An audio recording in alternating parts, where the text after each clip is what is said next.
Let's explore geriatric X Ray and dedicated geriatric emergency departments accredited by the American College of Emergency Physicians.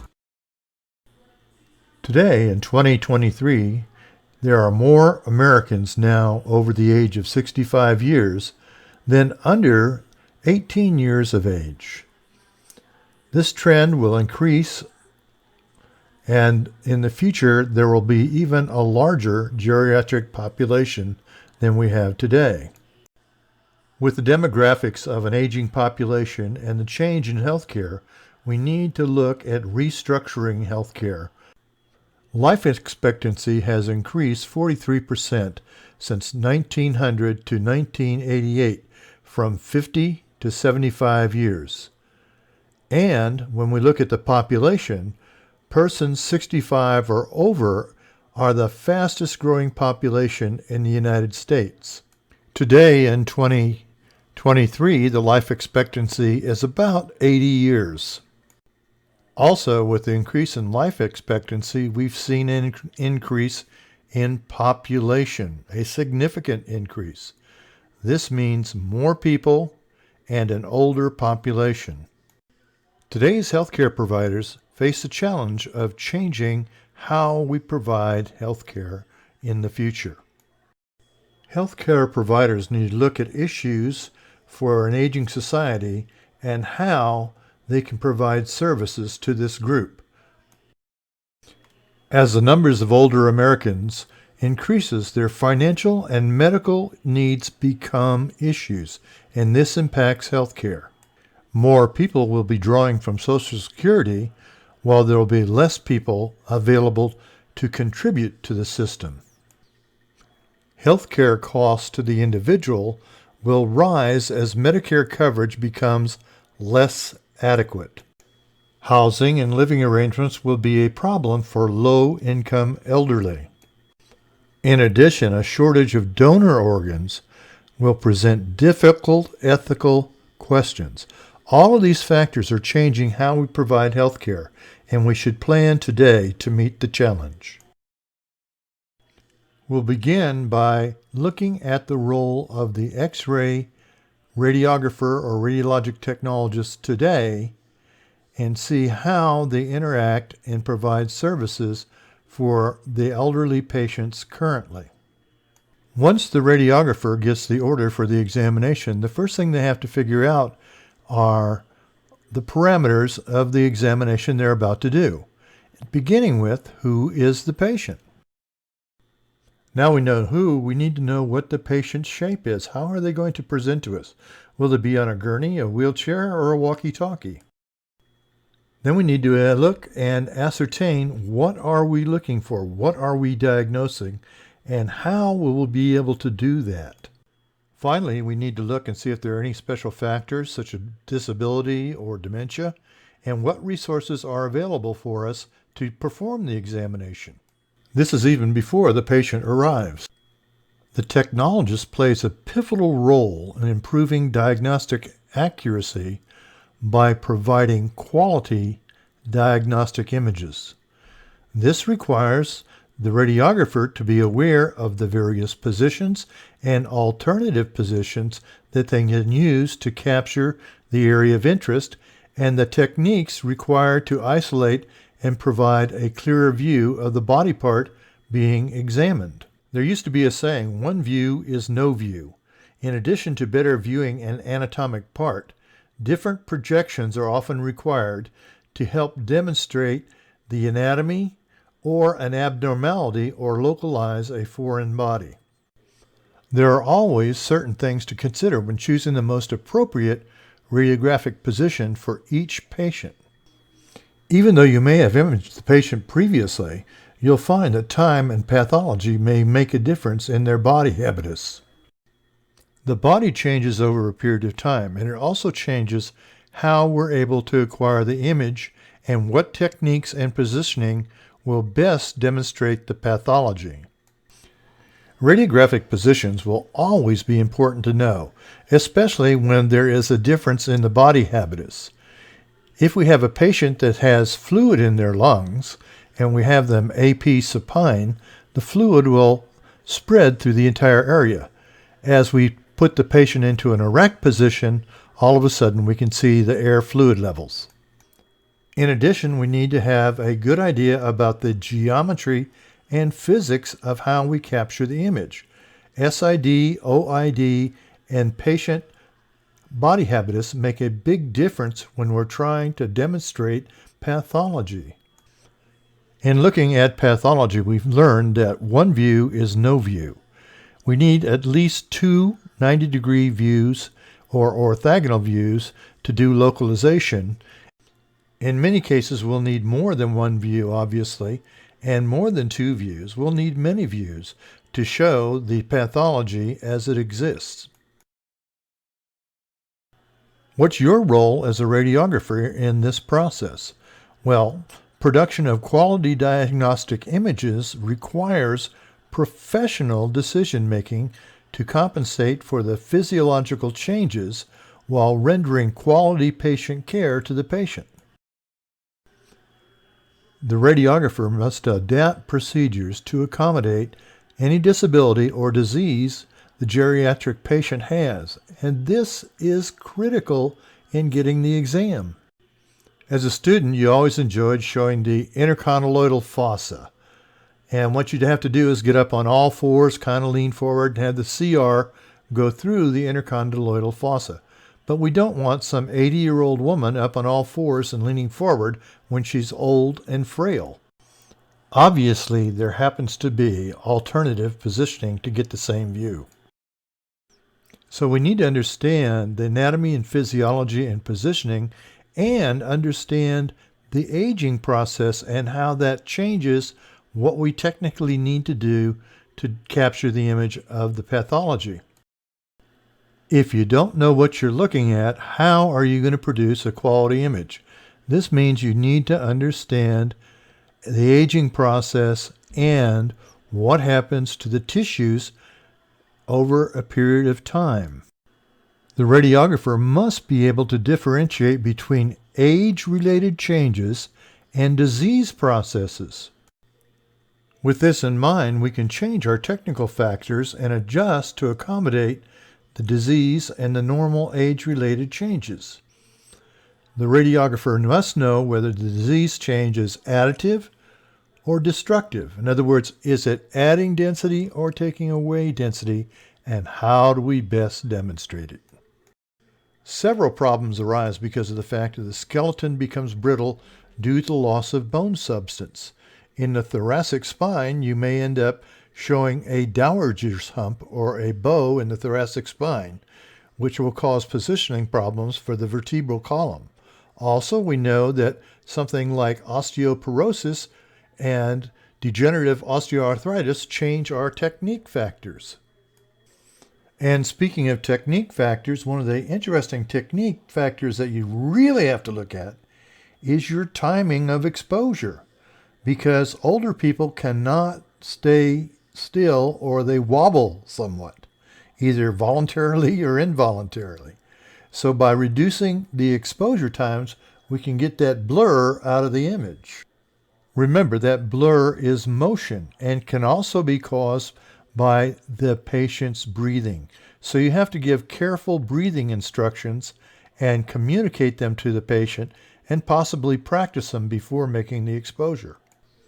Now let's take a look at this patient and the chest x-ray. Do you think the patient possibly has kyphosis or the old dowager's hump in there? Could be. Could we gotten an image of the entire area of the chest? Yes, we could. It might have taken more than one view or a different angle, but it is possible. Now, when we take a PA chest at 72 inches on an upright bucky, what we have is the patient has to be able to wrap their arms around the device or have some support that's going to hold them into place so they don't fall. This does not mean sitting on a stool with casters, because that is a formula for disaster. You can perform the lateral with the patient sitting and provide them some support and stability in moving their arms up and forward. If the patient is paralyzed or in a wheelchair sitting up, you might be able to take a exam, one view in a wheelchair. Now, when imaging the radiographic area of the spine, we can use sponges, table pads, and a lot of positioning blocks to help us. You might even do it upright if it's more comfortable for the patient, or a seated position for the cervical and thoracic, the upper portions of the spinal column. The pelvis and the hip fracture. Do not rotate the limb until the fracture's ruled out. But in trauma, the pelvis is the #1 cause of death, as the patients can bleed out. You have to get the images taken quickly and also with the patient not being moved. If the pelvis has been ruled out as okay, go ahead and get a AP view of the hip and then a cross-table lateral view of the hip. Do not do a quote-unquote Cleaves or frog view on a trauma hip. If you encounter a patient that maybe has had a stroke or whatever, and they haven't moved in a long time, they can have contracture. That means limited flexibility and mobility, and it presents a real challenge when you're trying to get images. Contracture of the limbs is caused by a stroke, and so they must not be forced in position. You can use sponges, sandbags, and cross-table lateral projections and try to get the tube, receptor, and part aligned to look like the original X-ray you wanted to see. If the patient comes down in a wheelchair, sometimes you can leave them in the wheelchair and actually get most of the images that you want to see by using the tube, part, receptor alignment principle. Actually, with geriatrics and trauma, what we look at is using the basic principles of X-ray that we learned in X-ray school and applying those appropriately. Interestingly enough, we don't think about this much, but the largest system that you have in your body system is what? The integumentary system, the skin. And as we age, there is many differences in skin density and tissue density and thinness and types of lesions. Many problems are associated in trying to position patients that have poor skin. You can use many things to help the patient and cushion their skin, like table pads, blankets, sponges, handrails. They're for comfort and to keep the skin from being damaged. But do not use adhesive tape like you used to use on pediatrics trying to hold them still. That tape will damage the skin once you start to take it off. Contrast imaging is utilized many times, and we're pretty familiar with contrast administration by doing IVPs and exams such as that. So we can pretty well have it down for injection and problems with injecting contrast media. But with elderly people, they begin to have difficulty swallowing or dysphagia. So you have to be very careful in administering liquids that are contrast to reduce the aspiration possibility. Let's look at a few more tips of interactions with the elderly. One of the things is that you need to take time with each and every exam. The patients often need to rest in between different positions.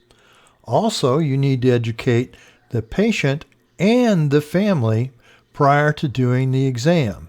This will decrease patient stress and anxiety.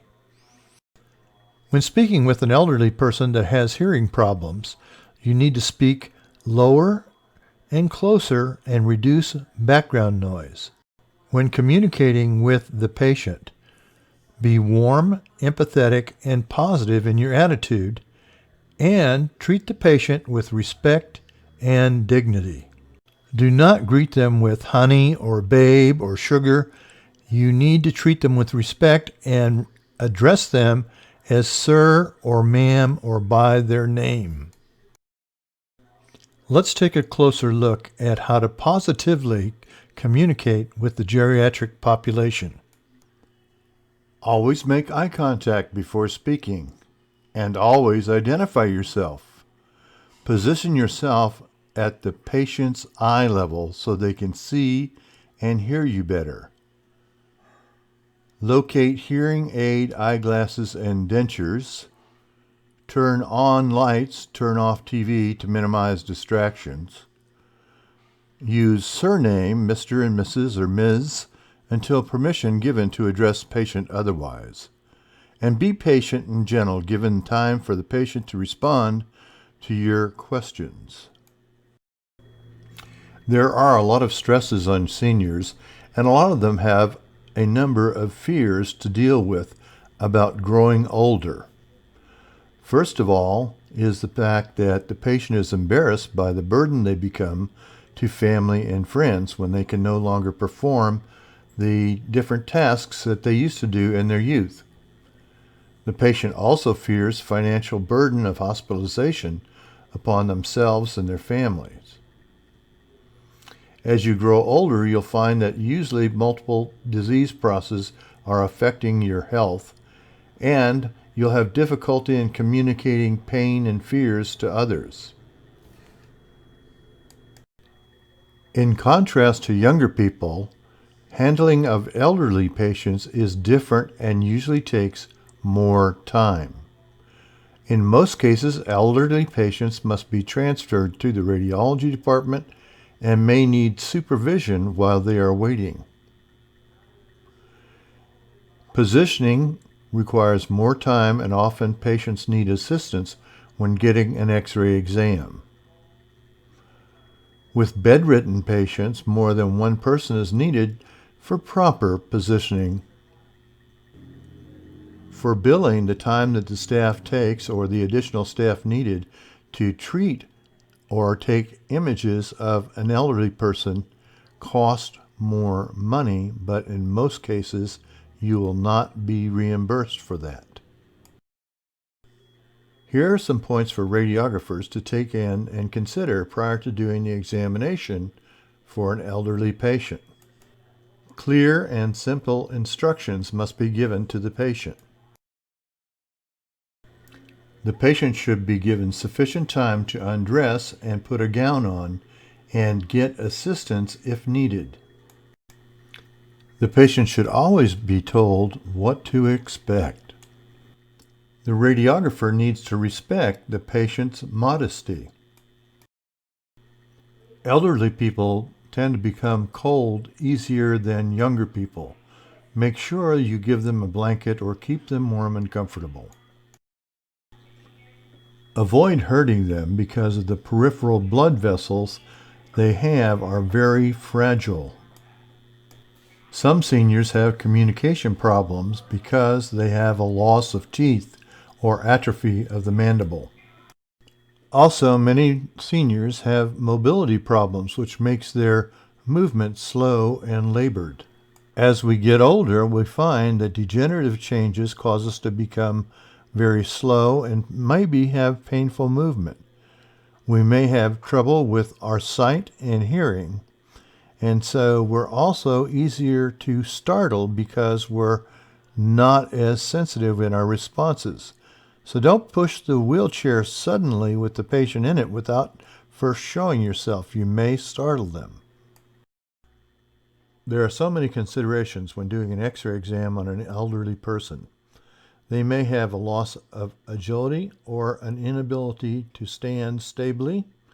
They might have osteoporosis or even some cognitive problems like Alzheimer's disease or senility.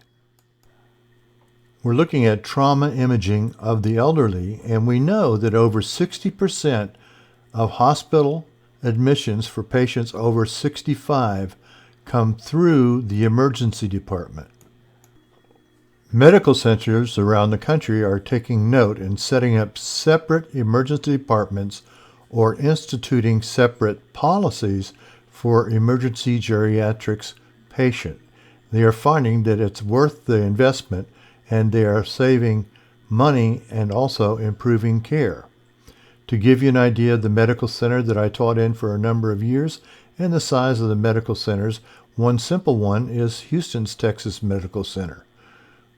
In Houston's Medical Center, there are more than 80 hospitals in Harris County and more than 125 hospitals total in Houston. Now, in conjunction with that, many of the medical centers are located in states that have large geriatric populations, such as New York and Florida.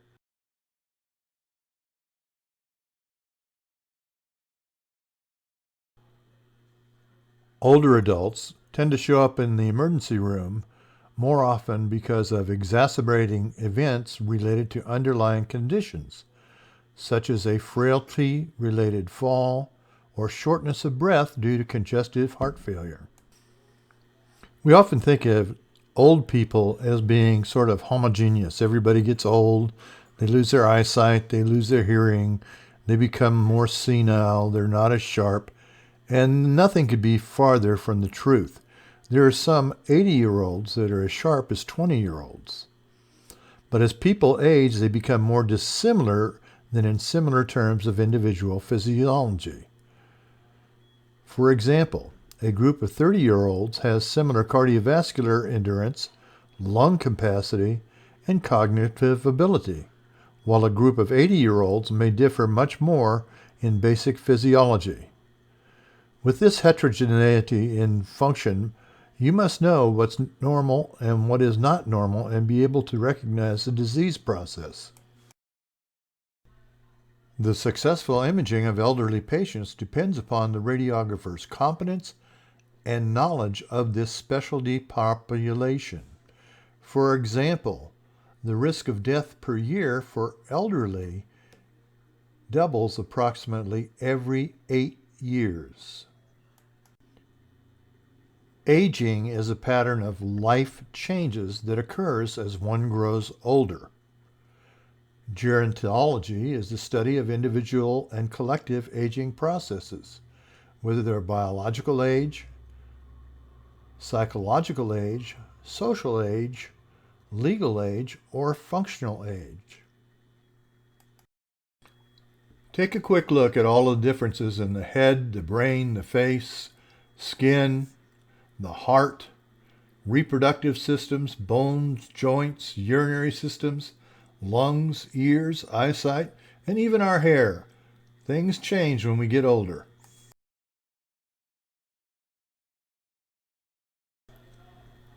We find there's a correlation between chronic diseases and aging. If looking at patients 65 and older, you'll find that 85% have at least one chronic disease, and 30% have 3 or more chronic diseases. These chronic diseases can impact the techniques for radiographing these patients. Although a small percentage of our total population, the elderly account for most of the expenditure and utilization of hospital stays and hospital daycare. This ever-expanding group of elders currently takes up 30% or more of the total healthcare expenditures in the United States. You would think most of these old people are in nursing homes, but that's certainly not the case. Taking a look at living arrangements of Americans aged 65 and older, there is a difference between men and women. We take a look at the living with the spouse, living alone, and other. And you'll notice that men have 72% of living with their spouse, while women only have 42% of living with the spouse. So, the women do outlive us men. Statistically, for the elder community, only about 5% of that population is in nursing homes, and it varies by age groups. If we take a look at the age group of 64 or 65 to 74, that only makes up 1% of people living in nursing homes. If we take a look at the age group 75 through 84, that number now increases to 6%. And once we reach the age of 85, the number increases to over 22%. The way that we're treating this growing population because of its impact on healthcare has resulted in dedicated geriatric emergency departments. A hospital's emergency department is not always the best place for older people. The problems that bring those patients in may be complicated or made worse by long waits, lack of food, and even some standard procedures doctors do.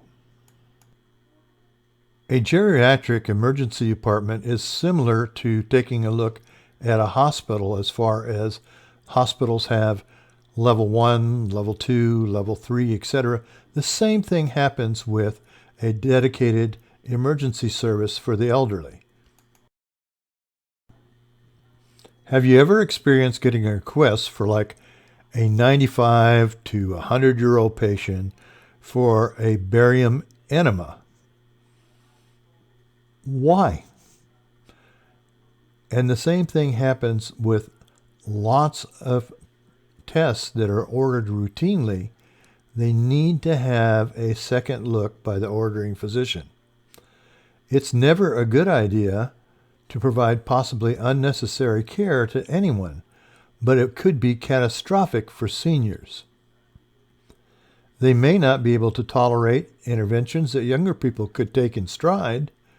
Moreover, their illnesses and injuries often present differently, so they require an individualized assessment performed by a doctor who knows the differences. This is the thought behind providing dedicated geriatric emergency services. Everything about an ER experience can be more challenging for older adults. Time in the waiting room is much harder for them. They get cold easier. And if they're confused or disoriented, the harsh lighting, bursts of yelling, and constant noise in the ER make it even worse. If you're unsteady on your feet and need a bathroom, navigating through a cramped ER quarters is difficult. If your joints are painful or your skin is thin and delicate, resting on a cot or a stretcher is equally tough. A dedicated geriatric emergency department can be a dedicated space for older adults, but more likely than that, it is an existing emergency department that has incorporated and integrated the best practices for geriatrics. To become a geriatric department, there are specific categories that any geriatric emergency department must incorporate. They must have staff that has Geriatric American College of Emergency Physician credentials, minimum doctor and nurse. They must have staff that is educated to work with geriatrics. Their policies and procedures and guidelines need to have specific policies and procedures for geriatric patients. And they need a quality assurance improvement program that has measurable outcomes. Also, equipment and supplies such as mobility equipment must be designed for seniors, including 4-point walkers and 4-point canes. All in all, we're looking for a physical environment that is also attuned to the senior's needs. In order to facilitate elderly care in emergency departments, the guidelines strongly encourage the implementation of some policies and procedures and protocols. The list is most aggressively and is non-exhaustive. Let's take a moment to peruse some of the policies and protocols and procedures.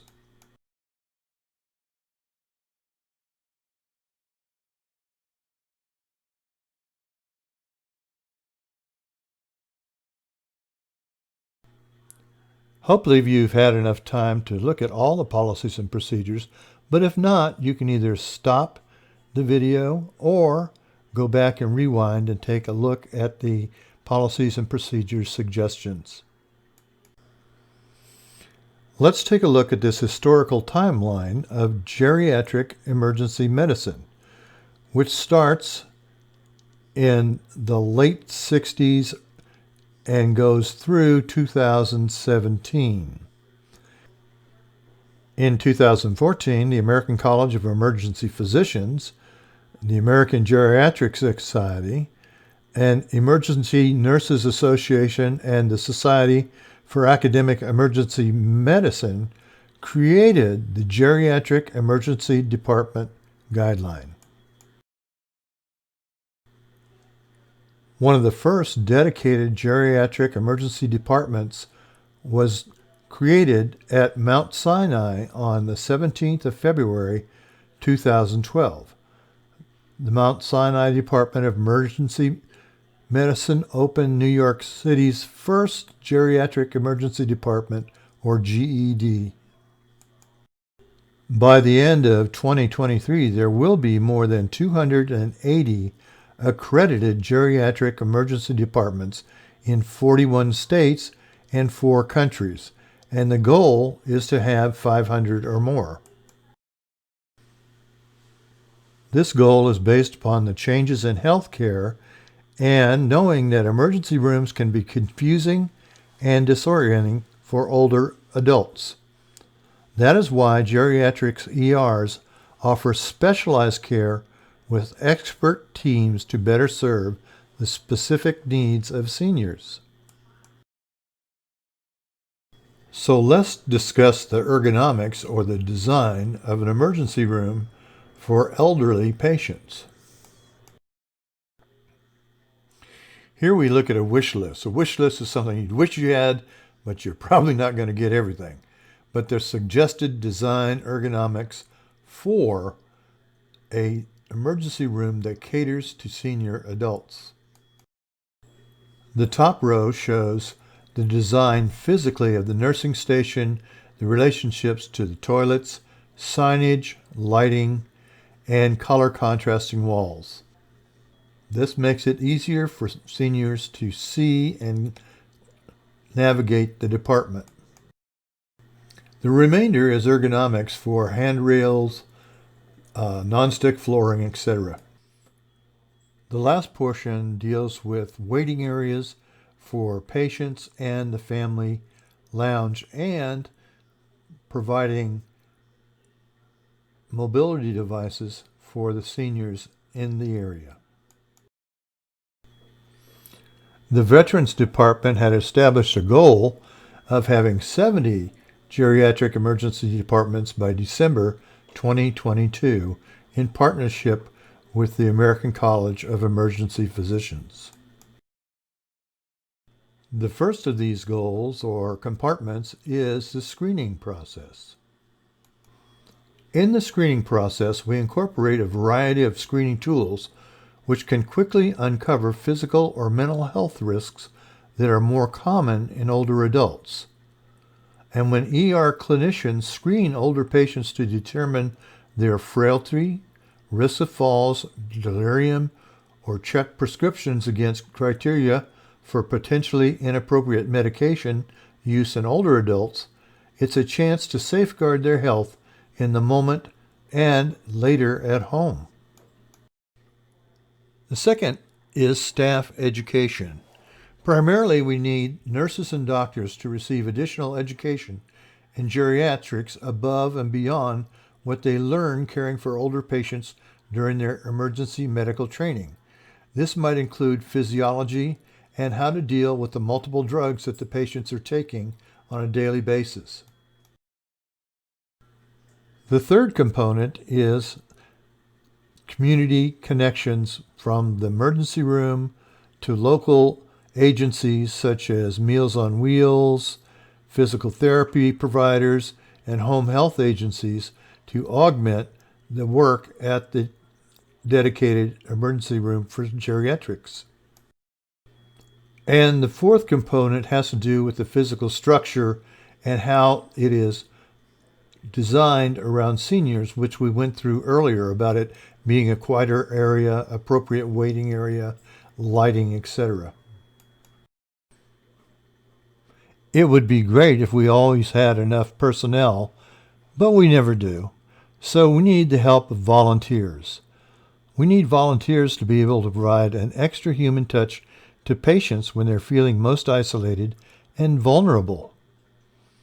Volunteers provide a one-on-one comfort care, such as offering pillows, reading glasses, generic hearing amplifiers, and other amenities to the visitors at the emergency center.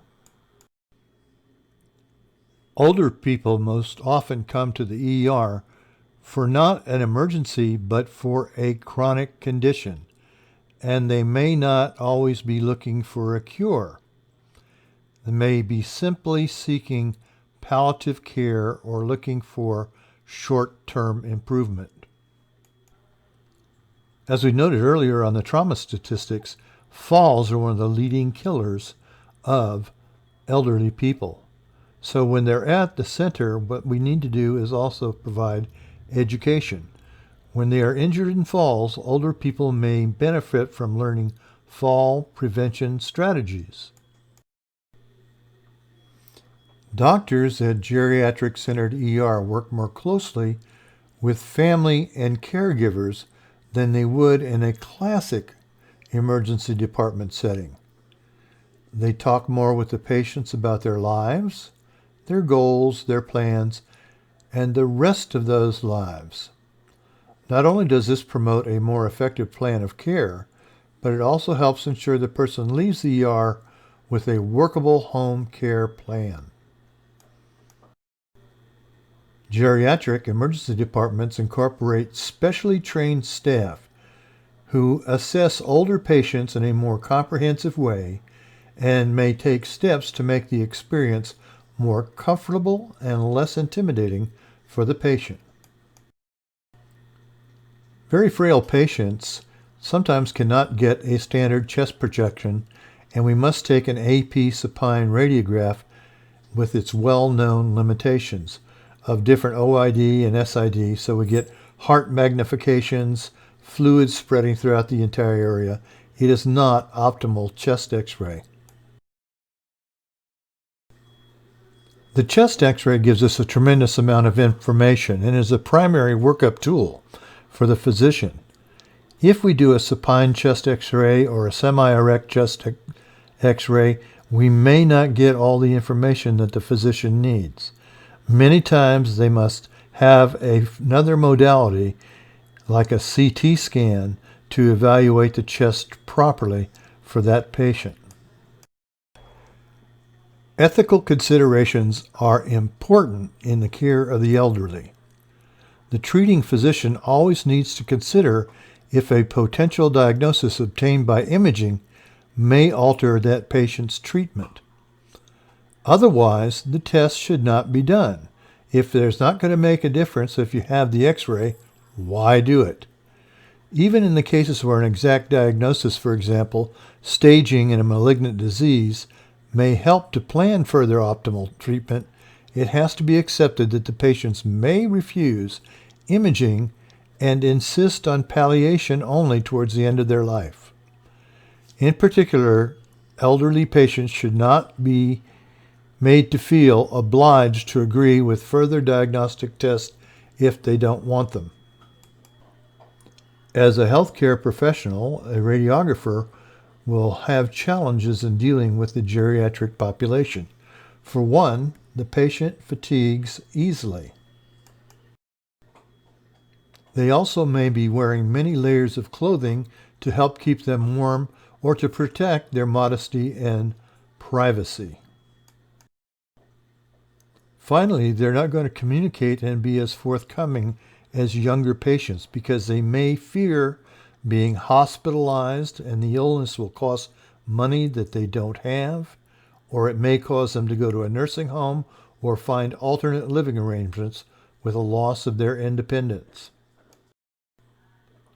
Especially in this era of the pandemic, one of the things you should be aware of is that The immune system declines in elderly people, so we need to be hyper aware of any type of virus or infection that can be transmitted to the patient, and certainly take care to make sure that the patient is protected and that we utilize safety precautions in washing our hands and wearing masks. Not only does the immune system decline, but the integumentary system, the skin, changes dramatically. Skin membranes flatten, and they are more vulnerable to abrasions and blisters, hence the bed sores. Also, what we're looking at is the skin gets wrinkled and thinner. There is a gradual loss of function in the sweat glands, and the skin receptors increase risk of heat strokes because we don't have the sweat glands to provide a cooling system for our body.